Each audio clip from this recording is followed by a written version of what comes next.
ভোরের আলো ফুটতেই ব্যবসায়ীদের হাঁকডাকে জমজমাট মাছের বাজার। রাজশাহীর নওদাপাড়া পাইকারি বাজারে বিভিন্ন প্রজাতির মাছে ভরপুর। তবে গত এক সপ্তাহ ধরে কেজিতে ২০ থেকে ৩০ টাকা বেশি দামে বিক্রি হচ্ছে মাছ। খুচরা বাজারে তা বেড়ে দাঁড়াচ্ছে ৪০ টাকায়। ১ কেজি ওজনের রুই কিনতে গুনতে হচ্ছে ২৭০ টাকা থেকে ২৮০ টাকা এবং বড় রুই ৩৪০ থেকে ৩৫০ টাকা কেজিতে বিক্রি হচ্ছে। এছাড়া মাঝারি আকারের কাতলা, তেলাপিয়া, দেশি পুঁটি সহ সব ধরনের মাছ বিক্রি হচ্ছে বেশি দামে। সরবরাহের তুলনায় চাহিদা বেশি থাকায় মাছের দাম চড়া বলে দাবি ব্যবসায়ীদের। কাঞ্চনদিঘি থেকে মাছ নিয়ে এসেছি, মাছের বাজার মোটামুটি ভালো। ১ কেজি রুই হলে ২৬০ থেকে আপনার ২৮০, আর তারপরে হলে ১.৫ কেজি হলে ৩০০, ৩২০। আমদানি কমের জন্য মাছের দাম একটু বেশি।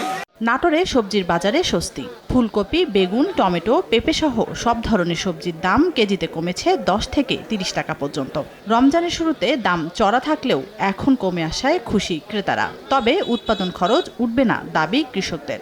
রমজানের শুরুতে যেমন ছিল এখন অতটা বেশি দাম না, এখন একটু কমছে আর। বেগুন আর সিম যে তুলে আনে যে বেচে, এই ভ্যান ভাড়া আরতদারি দিয়ে কোনো হচ্ছে ১ টাকা যাচ্ছে না পকেটে। ১১০০ টাকা সার ১৫০০ টাকা, আর মাল বেচতে হলে মাল বেচন লাগে ২০ টাকা ১৫ টাকা কেজি। তা কি করে হবে? মরিচ ৮০ টাকা ৯০ টাকা কেজি লেওয়ার লোক নাই, কিন্তু এটা যখন রোজা বাড়া গেলে চাহিদা বাড়লে দাম তখন একটু বাড়তে পারে।